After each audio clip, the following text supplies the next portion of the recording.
Good morning everyone. আজি ৰাতিপুৱাই ব্লগটো আৰম্ভ কৰিছোঁ, কিয়নো আজি 1 মে শ্ৰমিক দিৱস আছে। সকলো ঘৰতে আছে। বায়ে ক'লে আজি চব যেতিয়া ঘৰতে আছে স্পেচিয়েল কিবা এটা খাব পাৰি ন।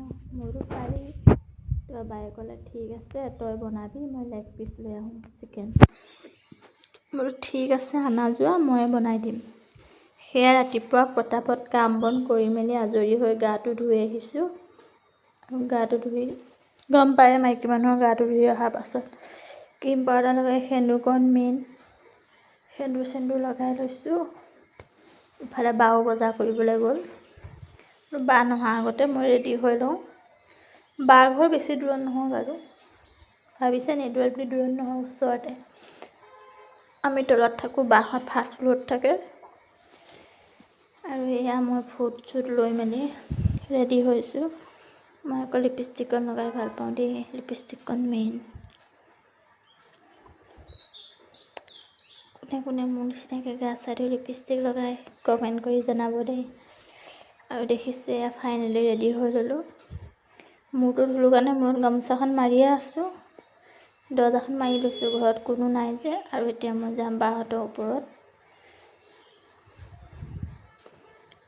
পাই গ'লোহি বাহঁতৰ ওপৰত আহি। আৰু ইয়াত দেখিছে নহয় অকণমানিজনী ওপৰতে আছে, অকল ওপৰতে।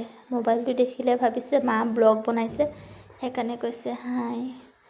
আৰু এইফালে আহি পাওঁ মানে বায়ে চিকেনত দিয়া মছলাটো বনাই ৰেডি কৰি থৈছে। আৰু চাই থাকিব মই আজি লেগ পিচ কেনেকৈ বনাওঁ। এতিয়া লেগ পিচখিনি দিবলৈ বায়ে ইয়াতে আদা, নহৰু, জালুক, গোটা জিৰা, গোটা ধনিয়া, শুকান জলকীয়া, কেঁচা জলকীয়া, মানে চব আৰু ধুনীয়াকৈ পেষ্টটো বনাই লৈছে। পেষ্টটো বনাই লৈ চিকেনখিনি ধুই এতিয়া ধুনীয়াকৈ মেৰিনেট কৰি দিছে। ইয়াতে নিমখ হালধি চব দি দিছে। ইয়াক এতিয়া মই আধা ঘণ্টামানৰ কাৰণে ৰাখি দিম। ইয়াতে আমি কোনো দৈ বা কাজু চাজু ক্ৰীম চিম ব্যৱহাৰ নাই কৰা, কাৰণ ঘৰুৱাভাৱে বনাইছোঁ, আমি ঘৰতে খাম যিহেতু।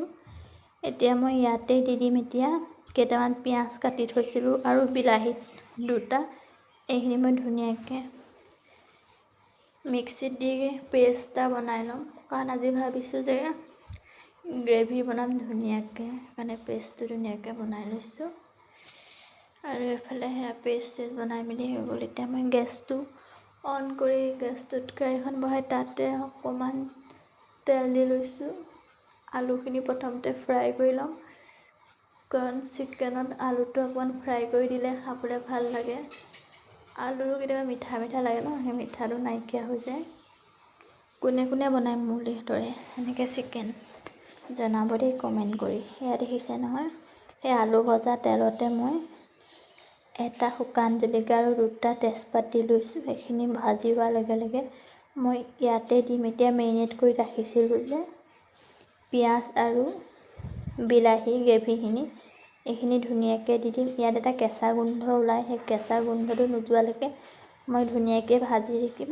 ভাজি যেতিয়া ইয়াৰ পৰা তেলটো ছেপাৰেট হৈ নোযোৱালৈকে মই ভাজি থাকিম। এয়া দেখিছে নহয় মোৰ গ্ৰেভিখিনি ভাজি হৈ গৈছে। ইয়াতে মই দি দিম এতিয়া মেৰিনেট কৰি ৰাখিছিলোঁ চিকেনখিনি। সেই চিকেনখিনি ধুনীয়াকৈ এইখিনি দেখিছে নহয়, এখন হাতে কেমেৰা ধৰি থকা আৰু এখন হাতে ভিডিঅ' বনাই খানা বনাই থকাটো ইমান সহজ নহয়, কিন্তু উপায় নাই। কিবা এটা কৰিম বুলি ভাবিছোঁ যেতিয়া কষ্ট হ'লেওতো আগবাঢ়ি যাব লাগিবই ন।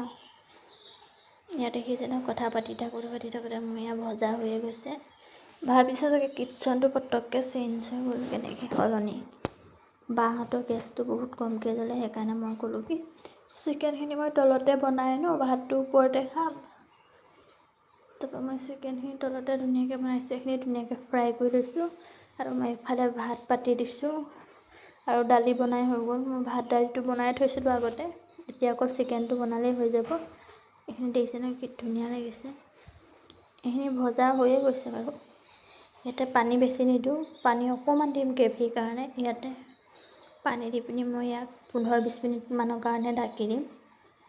আৰু 15-20 মিনিট হৈ গ'ল। এতিয়া দেখিছেনে কি ধুনীয়াকৈ সিজিছে। আৰু আজি আমাৰ লেগ পিচ ৰেডি। যদি ভিডিঅ'টো ভাল পালে তেনেহ'লে লাইক কমেণ্ট শ্বেয়াৰ আৰু ছাবস্ক্ৰাইব কৰি দিব। এতিয়া আমি খাই লওঁ। আজিলৈ ইমানেই।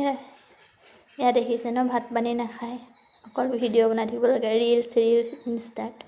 আজিলৈ আহিছোঁ, বাই বাই। নেক্সট এটা ব্লগত লগ পাম।